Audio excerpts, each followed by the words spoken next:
Marcela Cano es una persona muy fuerte, tan fuerte como la profesión que eligió.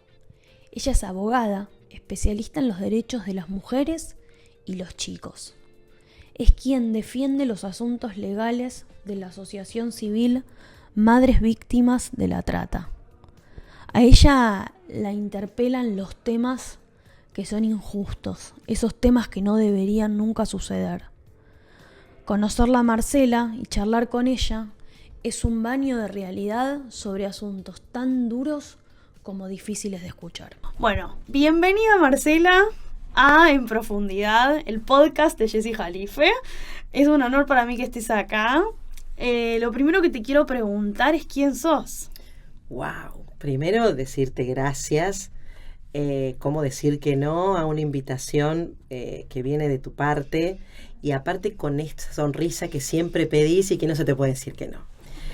¿Quién soy? A ver, ¿quién es Marcela Cano? Es muy fuerte, es una mujer que ha pasado por muchas situaciones en su vida y que siente la necesidad hoy, viéndose una profesional ya arraigada y asentada, la necesidad de poder retribuirle un poco a la sociedad en lo que yo soy, en mi profesión, en alguna cuestión que la sociedad necesita, ¿sí? Desde mi postura profesional, por supuesto, ¿no? Profesionalmente hablando, sos abogada. ¿Cuánto estudiaste para ser abogada? Estudié 3 años y medio, soy muy inquieta. Previo a estudiar abogacía tenía otra profesión, que es la de licenciatura en comercio exterior. Mi intención era dedicarme a todo lo que era aduana y para ello entendí que tenía que ser también abogada. Y cuando empecé a estudiar derecho me apasioné por lo que es el derecho penal y lo que es el derecho de familia. O sea que podemos decir que hace más de 10 seguro, quizás 20 años sos experta en esa materia. Sí, hace más o menos 15 años. Wow. ¿Qué significa en Argentina lidiar con todo lo que tiene que ver con los derechos de las mujeres, los derechos dentro de la familia, los problemas que pueden ocurrir en cuanto a cómo judicialmente actuar para protegernos, ¿no? De alguna forma. Bueno, mira, la respuesta a eso es muy amplia y desde el punto que lo mires va a tener diferentes respuestas. En lo que es normativamente, Argentina en Latinoamérica y te podría decir que casi en el mundo está como muy destacada, porque tenemos leyes muy buenas, de excelencia, que han seguido no solamente la evolución que ha tenido los derechos de las mujeres a nivel nacional e internacional, sino que se han ido emparentando o llevando paralelamente con los tratados internacionales que Argentina pudo suscribir. Ahora tenemos que hacer un paréntesis, desgraciadamente, de lo que es esto normativamente aplicado a la realidad de los hechos. A ver, hoy por hoy una mujer que sufre violencia doméstica, llamémosle física, sexual o psicológica o la económica, tiene muy poca respuesta cuando tiene que ir a denunciar. Si hablamos de la económica, esa mujer que tiene 4 o 5 chicos y tiene su pareja y que le deja hoy, el día de hoy, en la mesa para que compre la comida del día para sus 5 hijos y el hombre le deja 500 pesos, es violencia económica. ¿Sí? Y cuando vuelve le dice, ¿qué hiciste con los 500 pesos que te dejé? Bien, mientras él sale, digamos, a divertirse o a hacer sus cosas de recreación, sus situaciones o sus momentos de recreación, sin estipular el gasto que tiene. Eso es violencia económica. Cuando la mujer está separada de quien fue su pareja y tiene hijos y el hombre le contesta que no le va a pasar una cuota alimentaria acorde a lo que ella pide, porque seguramente con esa plata que le está dando ella se va a ir a la peluquería para encontrarse con otro hombre, es violencia económica y no hay donde denunciarla, ¿sí? Ahí ya tenés una vulneración a todos los derechos que están plasmados en tratados internacionales y en la propia normativa nacional. Si hablamos de violencia física, hoy también sabe la mujer que tiene muchos lugares donde ir a denunciar, pero que el ir hasta allí le genera tener dinero para trasladarse, si vive en alguna localidad alejada de las grandes urbes, por ejemplo, un pueblito en la provincia de Córdoba, un pueblito en la provincia de Salta, ¿sí? Por lo cual la mujer está todavía sometida a la agresión física que tenga que soportar dentro del hogar familiar. Si hablamos de la violencia sexual, estamos en la misma situación. Hoy lo que es el abuso sexual simple, que vendríamos a explicarlo como el tocamiento, es muy difícil de probarlo. Bien, imagínate lo que es esto dentro de una relación de convivencia, donde el hombre todavía sigue pensando que la mujer, por el hecho de ser su pareja o por el hecho de ser su mujer, tiene una obligación de tener sexo con él cuando él lo requiera. Bien, entonces estamos todavía muy alejados de lo que debería ser entender, internalizar los derechos que tiene la mujer en el mundo y en Argentina. Wow, me dijiste tantas cosas que estoy tratando de ordenar la cabeza para pensar por dónde seguir, porque conocemos tan poco y estamos todas de alguna manera, ¿no? Entendiendo un poco más el compromiso que tenemos, solamente diría por ser mujeres en esta sociedad y por entender como mujeres cómo queremos vivir, ¿no? Para tratar de sacar esa disparidad que debería ser un tema del pasado entre el hombre y la mujer, como pensar que no somos iguales, ¿no? En esta era. Como abogada, ¿pensás que tenés un compromiso mayor a la hora de involucrarte en determinadas causas? Sí, creo que como abogada y como parte de ciertas asociaciones que respetan, que trabajan y que valoran este tipo de valores y de circunstancias, sí, veo que tengo un compromiso muy importante y trato de llevarlo a la práctica cada vez que puedo. ¿Sí? No es fácil porque a veces te encontrás con otras colegas que no piensan lo mismo, son mujeres, ¿sí? No solamente en el ámbito profesional, sino también en algún tipo de magistratura, donde ves algunas juezas que no podés alcanzar a comprender algunos fallos o algunas actitudes que tienen en una audiencia donde siguen menospreciando la argumentación de la mujer. ¿Cómo es el vínculo abogados-jueces? ¿Hay vínculo? Vínculo, como la palabra lo encierra, no. Lo que hay es mucho respeto, hay relaciones, digamos, ya estipuladas como protocolizadas dentro de lo que es una audiencia, ¿no? Una situación de respeto que es mutuo, ¿bien? Eso sí, después fuera de lo que es la labor judicial, por supuesto que tenemos amistades con juezas, con jueces, con fiscales, pero eso es fuera del ámbito laboral, profesional estricto. ¿Cuál es la diferencia entre un fiscal, un abogado y un juez? Explicado para alguien que no es del palo. Bueno, a ver, el fiscal, que la sociedad en común lo va a tomar más desde el punto de vista penal, es el encargado de llevar la voz y de instar aquella denuncia o aquella imputación que una víctima ha sufrido o ha denunciado, ¿sí? Siempre decimos que el fiscal se subroga, es decir, se coloca en el cuerpo de la víctima y lleva adelante esa denuncia. Bien.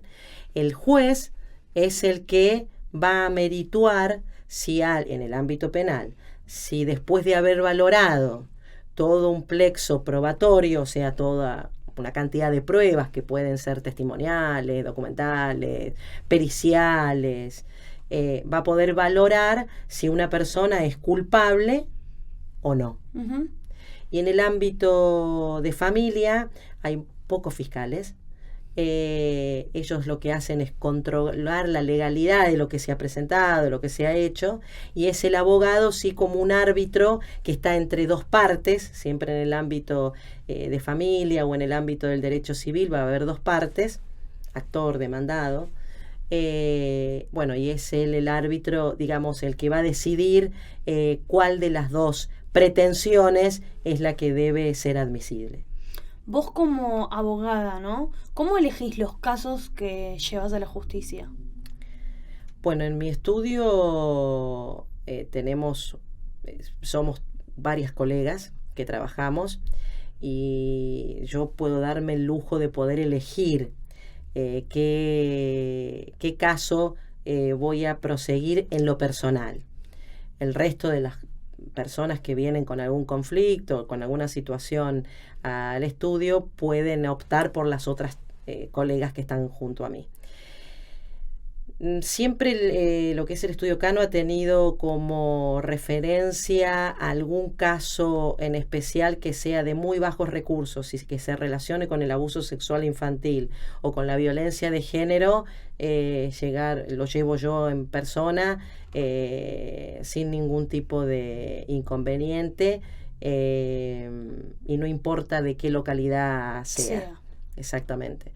Ahora cuando son algún tema patrimonial o algo de familia, por ahí puedo llegar a seleccionar un poco el caso para llevarlo en lo personal yo. Bien. ¿Y cómo cobra un abogado un juicio de ese tipo de características? Depende. A ver, en la Ciudad Autónoma de Buenos Aires tenemos una tabla que en el Colegio de Abogados se puede cotejar y que cualquier persona que necesite o requiera un abogado va a tener una clasificación del tipo de materia, o sea, si es algo penal, si es algo civil, si es algo contractual, si hay que hacer un contrato, si hay que hacer algo de familia, un alimento, un régimen de comunicación, si hay que hacer algo relacionado a concurso y quiebra, lo que sea, está tabulado. Es decir, ahí va a haber un piso, ¿sí?, que el abogado que recién se recibe puede cobrar. Lo que se maneja en la jerga profesional es que a medida que el abogado va adquiriendo reputación por la rama del derecho al que se profesionalizó, digamos, va subiendo su arancel, ¿sí? Pero cualquier ciudadano puede saber si el abogado al que va a solicitar sus servicios está dentro de ese piso que está tabulado. Entiendo también que en otras provincias pasa lo mismo. Ok, ¿vos trabajás solo en Buenos Aires? No, yo trabajo en la provincia de Córdoba, en la provincia de Entre Ríos, en provincia de Buenos Aires, en Ciudad Autónoma de Buenos Aires y tengo mi matrícula federal. Un montón. Bastante. Es un montonazo. Bastante. Y Marce, en los casos que haces vos, ¿no? ¿Cuánto suele durar un proceso de un juicio? Es como en las películas, que vos vas y todo es presencial, a veces es por escrito. ¿Cómo es la dinámica de todo el proceso? Bueno, ahora, dentro de muy poco, esto va a cambiar acá en Buenos Aires. Justo. Y entendemos, y también a nivel federal, el que sea presencial, como decís vos, que sea oral, que el procedimiento sea todo oral. ¿Qué quiere decir oral? ¿Presencial? Claro, que sea presencial, que vos tengas a la madre que está pidiendo el alimento, al progenitor que está diciendo que no quiere pagar eso, o al revés, a los abogados, al defensor de los niños que esté presente, al juez que esté presente. En el caso penal, que esté el imputado, que esté el fiscal, que esté el abogado defensor, ¿sí? En un juicio o en un proceso que sea todo oral y que para mí tiene un valor muy rico porque el escrito, ese escrito que es frío, Sí. ese escrito que el juez no puede Empatizar, ¿no? empatizarlo y poder entenderlo con la palabra y la voz que el profesional ha querido volcarlo, pero Claro. que es imposible Claro. poder hacer que así llegue. El tener a la persona, el tener a la progenitora que está diciendo por qué ese alimento es poco o no le alcanza para el día de hoy, poder mantener y hacer que sus hijos puedan subsistir dignamente, ¿bien? O ese imputado que tiene que defenderse y decir cuáles fueron las situaciones que a él lo llevaron a cometer ese delito que hoy se le enrostra, o esa víctima que está diciendo lo que sufrió en un abuso, lo que padeció frente a una extorsión o frente a una estafa por una tarjeta de crédito. Esa abuela que va y dice, me estafaron con una tarjeta de crédito, y no es lo mismo que un fiscal, que un juez lo lea, a que pueda escuchar el testimonio, a que pueda escuchar y ver el testimonio del representante de una entidad financiera que fríamente dice, bueno, se equivocó la señora, no es culpa mía. No Claro. es lo mismo. Pero entonces hoy no son orales. No, hoy no son orales, salvo los debates en sede penal orales, que en la ciudad de Buenos Aires todavía no lo son.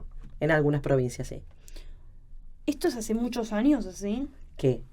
que no son orales acá. Sí. Si bien nuestra Constitución Nacional lo prevé, no son orales. ¿Y Bien. por qué, sabes? Bueno, no es fácil preparar Claro. lo que es el procedimiento de un juicio oral. Hay algunas pocas provincias que lo llevan con bastante éxito, tienen algunas críticas desde el lado de algunos doctrinarios y de algunos opositores a este gran proceso que es la oralidad.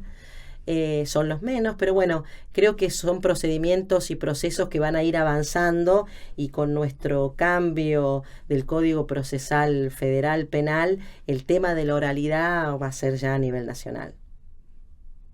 ¿Y cómo pensás que va a impactar eso en tu trabajo?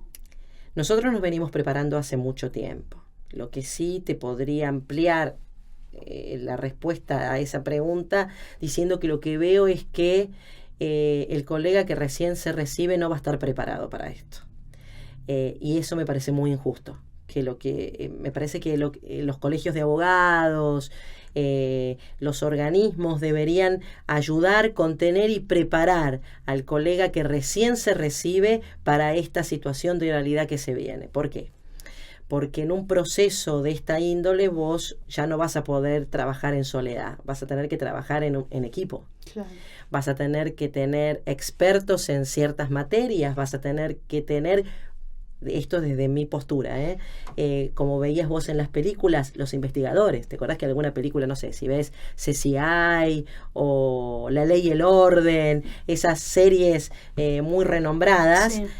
Hay equipos? Hay equipos de trabajo donde yo tengo un experto en informática, donde tengo un experto en criminalística, donde tengo un experto... Y bueno, el colega que recién se recibe, dudo que pueda tener eso cuando ni siquiera puede acceder a una oficina. Entonces es muy complicado este nuevo procedimiento, todo esto nuevo que es bárbaro para la justicia, porque va a agilizar muchísimo estos juicios que se dilatan en el tiempo. Este nuevo proceso, este nuevo procedimiento va a agilizar mucho y va a dejar más contenta a la ciudadanía en pos de esa súplica de pedir que la justicia llegue y que llegue como debe ser. Viste que esto que se dice mucho, que la justicia no llega nunca, es muy lenta. ¿Eso por qué es? Bueno, eso también tiene varias miradas.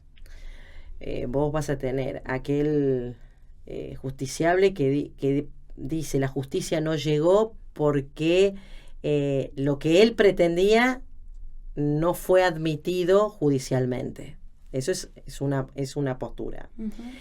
Y también tenés otras, por ejemplo, que es algo que yo siempre manifiesto, que es lo que viven las víctimas de los abusos sexuales simples, que hablábamos de los tocamientos, o de las madres protectoras, que hoy así son llamadas, que denuncian los abusos sexuales de sus hijos o de sus hijas, y que no son escuchadas y son tomados como excusas para que el progenitor no tenga contacto directo con los chicos. Esos procesos son muy largos y muchas veces quedan en la nada porque los medios probatorios son muy complejos. ¿Sí? Una mamá que va a denunciar el abuso sexual de su hija y va a la cámara Gesell, y en la cámara Gesell una criatura que tiene 6, 7 años es entrevistada por una persona a quien nunca vio en su vida y que pretende que en una sola ocasión ella pueda hablar del abuso que le hizo su progenitor, es muy complicado. ¿Sí? Y si yo digo que una psicóloga va a poder acompañar, y la psicóloga que ya viene tratando a esa niña, que va a acompañar y va a tratar de que pueda hablar en la cámara Gesell, es muy probable que la defensa del progenitor dice que esa niña fue preparada o inducida para decir lo que dijo. Entonces, frente a esa situación hay una injusticia y hay un gran fracaso, para mi modo de ver, del Poder Judicial, de los métodos y de los procedimientos. Hoy, para que una mamá pueda hacer escuchar su voz, tiene que llevar a su hijo o a su hija accedida y ensangrentada para que realmente le den cabida. Terrible. Es muy fuerte lo que digo, pero sí, realmente pasa eso. ¿Cómo haces emocionalmente con todo esto? Emocionalmente al abogado se le complica un montón, porque el abogado tiene que mantener su postura en su eje, ser frío y poder continuar con el procedimiento. No puede estar para contener.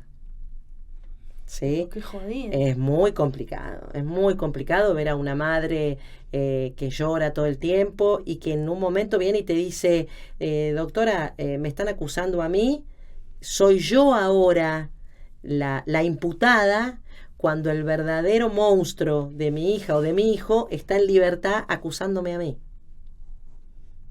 ¿Sí? Creo que también ahí deberíamos, los profesionales que nos dedicamos al derecho de familia, hacer un mea culpa. Porque a veces algunos colegas, detrás de obtener un buen honorario, defienden lo indefendible o no toman ciertos recaudos para defender a los progenitores. Y no con esto quiero que se entienda como algo, como un discurso feminista o como un discurso discriminador hacia el hombre. Por el contrario, quien me conoce sabe que he defendido a muchos varones, pero he tomado una línea. A ver, el primer hombre que me viene a plantear a mí, no puedo ver a mis hijos, la primera pregunta es, ¿pagas la cuota alimentaria? ¿Sí? Si bien son procesos que no se relacionan, es decir, un hombre que no paga la cuota alimentaria puede ver a sus hijos, sí, porque no es algo que condicione para verlo. Pueden pasar ciertas circunstancias, puede haber sido que esta persona se quedó sin trabajo, sí, pero tiene que demostrar que se quedó sin trabajo, pero que está buscando, y como no le puede dar dinero a la madre de sus hijos, le puede dar alimentos, y como no le puede dar alimentos porque no tiene de dónde sacar, porque no tiene para comer él, bueno, se hace cargo de cuidar a los chicos, de pasar más tiempo con los chicos hasta que su situación cambie. Bueno, es alguien a quien yo voy a defender.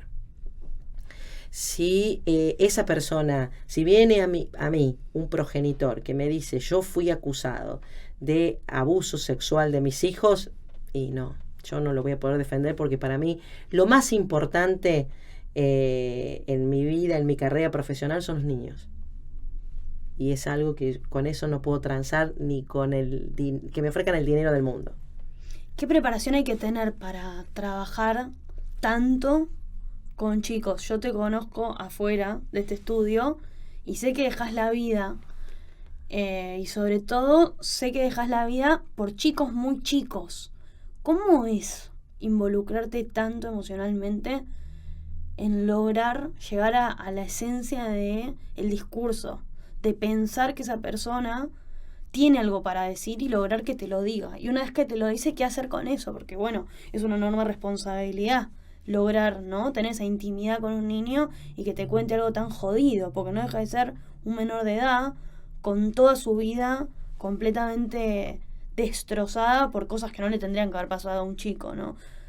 ¿Cómo te preparás para llegar a esos momentos? Mira, Argentina establece la figura del abogado del niño, que es algo muy importante. Ahora, no todos los jueces quieren receptar esta figura, no les gusta, porque sí, desde hace muchos años tenemos lo que se llama el asesor de menores e incapaces, que es como si fuera este abogado del niño. Pero es lo mismo que pasa con el defensor oficial de pobres y ausentes. Pues siempre vas a decir, mi abogado de pobre y ausente no me habla, no me contesta, no me dice, no me responde, no me explica.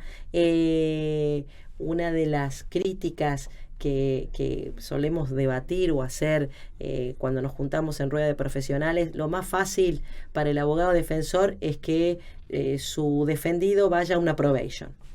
Es decir, ¿qué es una probation? Ahí te explico.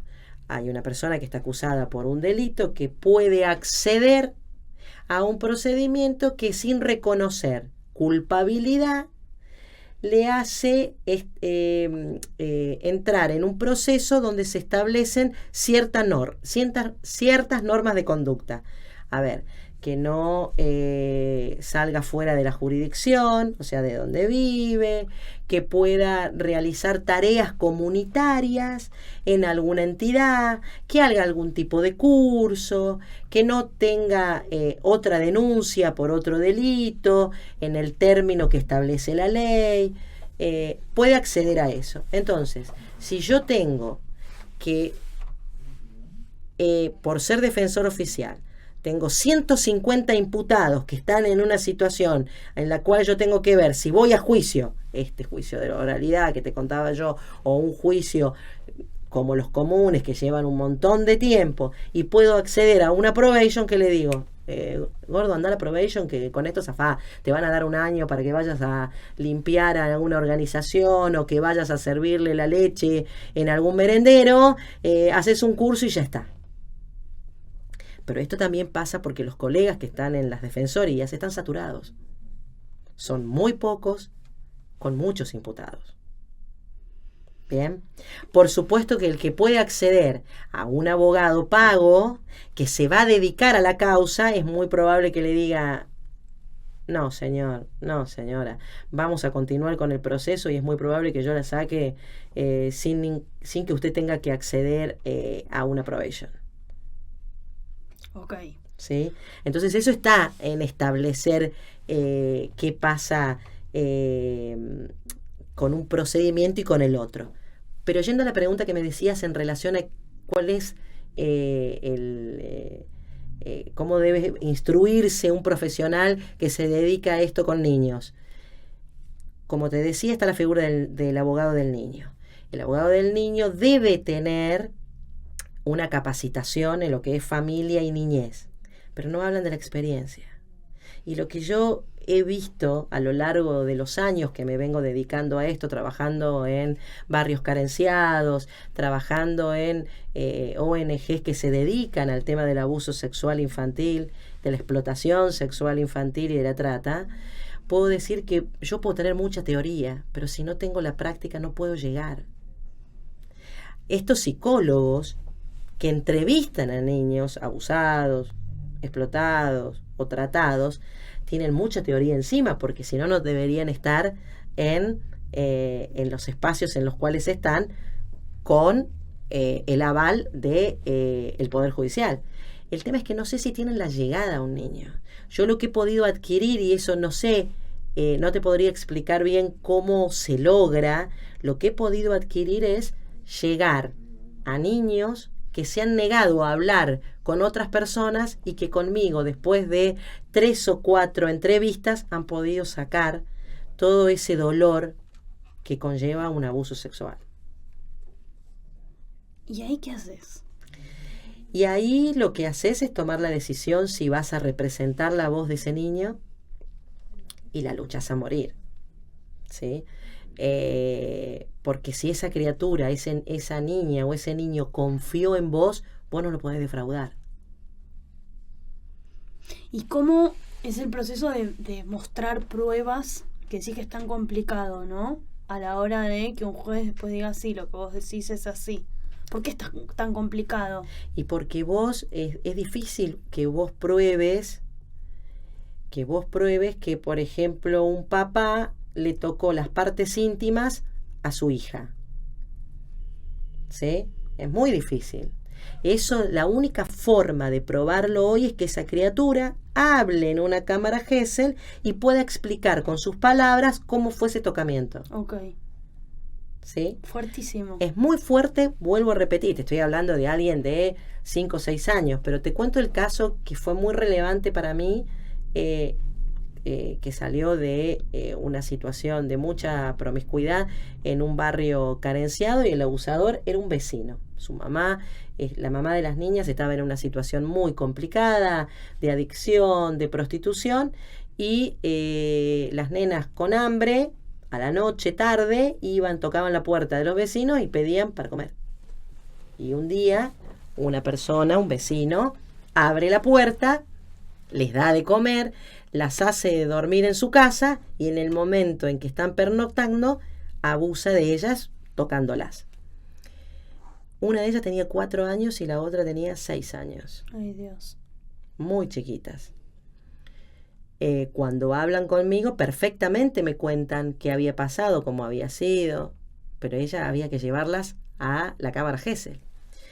El problema está que es algo que yo me cuesta mucho y me discuto mucho en la justicia, en tribunales, es que por fallos o por jurisprudencia establecen que se va a permitir que un niño tenga un abogado que lo represente cuando supera los 10 años. ¿Se va a permitir? ¿Eso qué quiere decir? ¿Que no pueden elegir? El niño o niña que tenga 11 años, 12 años, 13 Sí. años puede elegir a Marcela como abogada, a Jessie como abogada, a cualquiera como abogado. Puede elegirlo. ¿Bien? Pero si tiene 7, 8, 6, 5, no puede elegir. ¿Y quién lo defiende? El asesor de menores. Mierda. ¿Sí? Entonces, ¿qué pasaba con estas criaturas que te digo yo? 4 y 6 años. Le dimos la confianza de que íbamos a estar al lado de ellas en la cámara Gesell, que las íbamos a acompañar a la cámara Gesell para que ellas pudieran hablar. Lo logramos, pudieron entrar, y la de 4 años con juguetes Sí. pudo representar en Todo. un juego cómo la habían abusado. Pudimos apresar a este victimario y que cumpliera la pena que correspondía. No fue fácil, se nos fugó en el medio, lo encontramos en Perú, de Perú lo trajimos, fue una movida muy, muy, muy grande, pero esto, como lo decías vos recién y te lo transmitía yo, es de un compromiso. Porque Un si trabajo bien en equipo. de un trabajo en equipo y de un compromiso, de un equipo de psicólogos que dieron una batería de test, de médicos legistas, que esto sí tiene el estudio. Esto es lo que me parece que es injusto para el colega que recién se recibe y que le interesa dedicarse a lo que es el derecho de familia o al derecho penal. Nosotros tenemos dentro del estudio Cano médico legista, psicólogos de primera línea, perito calígrafo, tenemos más o menos un equipo formado interdisciplinario para poder enfrentar este tipo de casos. Pero también sé que hay muchos colegas que no lo tienen. ¿Por qué estudiaste abogacía? ¿Te acordás? Estudié abogacía porque quería desempeñarme muy profesionalmente en el ámbito del comercio exterior.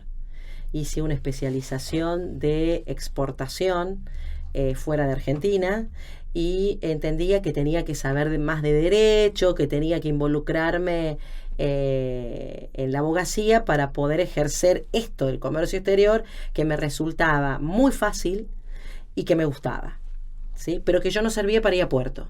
O sea, no quería ir al puerto y controlar despachos o contenedores. No quería ejercer la parte de despachante de aduana que el título me habilitaba. Y ahí entré en la abogacía. Me olvidé del comercio exterior y me apasioné por lo que es el derecho de familia y el derecho penal. Aunque también coqueteé con el derecho comercial y muchos profesores me dijeron que era muy buena para derecho comercial. Pero bueno, me sedujo más esto, lo penal y el área de familia. ¿Y te ves muchos años más en la trinchera? Sí, me veo todavía porque sé que todavía hago mucha falta en muchos ámbitos. Yo soy una rebelde, Jessy. Yo nunca seguí los cánones normales de lo que dice los códigos de procedimiento. Siempre los rompo, siempre quiero más, siempre pido audiencias que por ahí no deberían pedirse, y las logro porque puedo convencer o puedo generar esa situación en la cual el juez dice, pero a ver, puede que tenga razón, ¿qué es lo que me está pidiendo? Y eso me encanta, es un desafío constante. Hoy por hoy me están pidiendo que me matricule en Salta, que me matricule en Chubut, y siento la necesidad de hacerlo. Me gustaría multiplicarme en 20 Marcelas, pero siento que todavía no puedo dejar. También estoy viendo la posibilidad de dedicarme a dar charlas fuera de Argentina, que también me lo han propuesto. Me encantaría poder retirarme haciendo esto, charlas de el ámbito que estamos hablando, ¿no? De lo que es el abuso sexual, la explotación sexual infantil, la trata de personas. Sí, me gustaría un montón todo lo que es el ciberdelito y la explotación sexual, el ciberdelito y la trata. Me gusta mucho ese ámbito. Y bueno, hoy tengo algunas propuestas que estoy analizando como para ir a dar charlas fuera de Argentina, que me llenan de orgullo, por supuesto, ¿no? Por supuesto, obvio. ¿Y por qué no más de eso y empezar a ceder el legado, tanto a tu equipo como a los que vendrán? ¿Sentís que todavía hay partidos pendientes por jugar? Creo que sí, que hay todavía cuestiones pendientes y causas pendientes que me gustaría llevarlas en persona. Pero esto de poder trasladar el legado, lo vengo haciendo hace muchos años. En los últimos 4 o 5 con más profundidad. Tengo colegas que recién se han recibido, para poder transmitirles, que me acompañen, que puedan ver la manera, la forma de plantarse frente a alguna circunstancia, frente a alguna audiencia, cómo poder entender a la persona que viene a buscar nuestros servicios. ¿Sí? Qué interesante todo lo que estamos hablando, qué pesado también, ¿no? Qué denso, Es como denso. que a veces cuando charlo con vos siento como que falta correr el aire, como que falta salir un poco a la calle y tomar aire para seguir la conversación. Me gustaría, como última pregunta, no sé si es un consejo, pero a los que están estudiando, a los que están dudando si elegir abogacía, o a aquellos que, como yo, no somos del palo, pero nos genera cierta curiosidad, porque bueno, uno es adulto y no deja de estar exento relacionarte con abogados, porque es así la vida, ojalá que no, pero nunca sabes cuándo puedes necesitar una mano con algún tema. Que de algún lado inspirador, ¿no? Porque creo que tu mirada tiene mucho que ver con eso, con no bajar los brazos. ¿Qué podrías decir? O sea, ¿qué te gustaría? Casi es una pregunta media, ¿cómo te gustaría que te recuerden el día de mañana, ¿no? Los que sigan con el legado Cano en lo legal. Para los que están estudiando, para los que eligen la carrera de Derecho, la abogacía es hermosa. Es hermosa, hermosa, hermosa. La universidad le va a dar las herramientas primeras para que se puedan desarrollar. Después está en cada uno poder profesionalizarse. ¿Cómo me gustaría que me recordaran? Como una mujer que defendió muchísimo los valores de honestidad, de justicia, los códigos éticos, simplemente eso, que me recuerden de esa forma. Gracias, Marce, por venir. A vos. Sos una genia.